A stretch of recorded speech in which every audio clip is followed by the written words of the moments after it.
আমার নবী মুহাম্মদুর রাসূলুল্লাহ সাল্লাল্লাহু আলাইহি ওয়াসাল্লামের সামনে এসে আবু জাহেল বলতেছে, বাতিজা বলো তো দেখি মুডের ভিতরে কি আছে।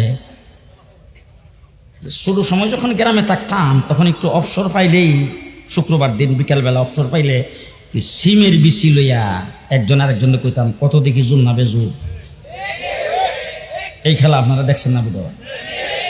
তো আবু জাহেল আইসা রাসূলের সামনে বলতেছে, বাতিজা বলো দেখি জুল না বেজুল, বলো দেখি আমার মুডের ভিতরে কি আছে। আল্লাহ নবী ডাক দেখো চাচা, মুডের ভিতরে কি আছে হিডা আমি না কইয়া, মুডের ভিতরে যেটা আছে হিডেও যদি কইয়া দে। রাসূলুল্লাহ সাল্লাল্লাহু আলাইহি ওয়াসাল্লাম আঙ্গুল দিয়া হাতের মুঠের দিকে ইশারা করেছেন, মুডের ভিতরের পাথরের জবান খুলে গেছে, কালিমা পড়তে শুরু করে দিয়েছেন। খুব ভালো করে বুঝেন।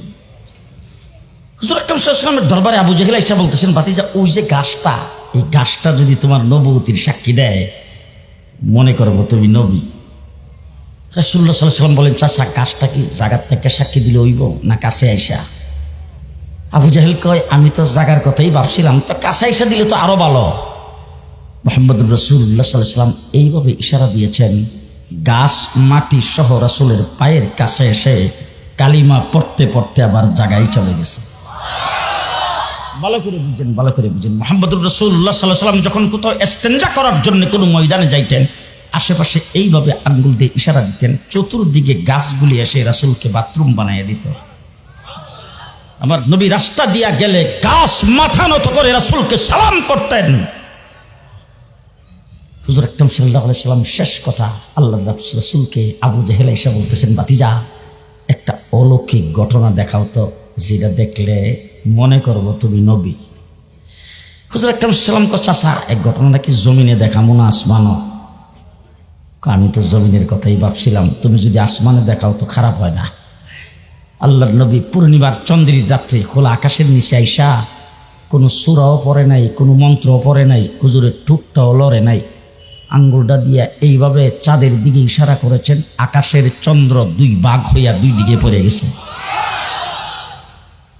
ও আমার ভাইরা, উলামায়ে কেরামকে সাক্ষী রেখে শেষ কথা আপনাদের সামনে বলে যাচ্ছি, আদম থেকে শুরু করে ঈসা আলাইহিস সালাম পর্যন্ত 1,24,000 পয়গাম্বর, সমস্ত পয়গাম্বররা পৃথিবীতে আগমন করেছেন।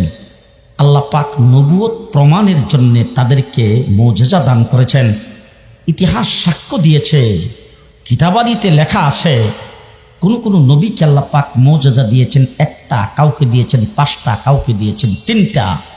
সীমিত নির্ধারিত মুজিজা দিয়া নবীকে প্রেরণ করেছেন। নবীরা নবুয়ত প্রমাণের জন্য সেই মুজিজা দেখাইছেন।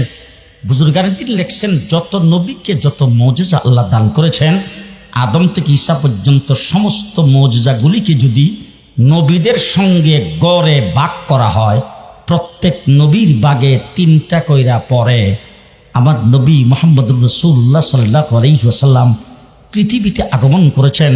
আমার আল্লাহ পাক বলেন, ও আমার হাবিব, আপনার মায়ের পেটের থেকে নয়, পৃথিবী সৃষ্টির আগের থেকে আপনার অলৌকিক ঘটনার মুজিজা শুরু হয়েছে, জান্নাত পর্যন্ত আপনার মুজিজা চলবে।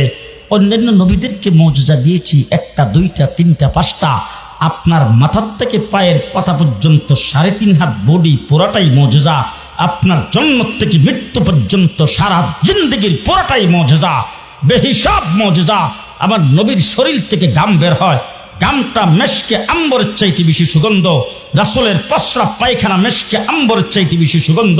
আমার নবী ঘুমাইছেন মুজিজা, ঘুম থেকে যাচ্ছেন মুজিজা, রাসূল বসছেন মুজিজা, দাঁড়াইছেন মুজিজা, আঙ্গুল হেলানি দিয়েছেন মুজিজা, মুনাজাত করেছেন মুজিজা, হাত উপরের দিকে উঠাইছেন মুজিজা, হাত নিচের দিকে নামাইছেন মুজিজা, হাঁটছেন মুজিজা, চলছেন মুজিজা, যুদ্ধের ময়দানে গেছেন মুজিজা, রাসূল বসে আছেন মুজিজা। মুহাম্মদুর রাসূলুল্লাহ সাল্লাল্লাহু আলাইহি ওয়াসাল্লামের প্রত্যেকটা মুহূর্ত মুজিজা, তামাম জিন্দেগির পুরাটাই মুজিজা।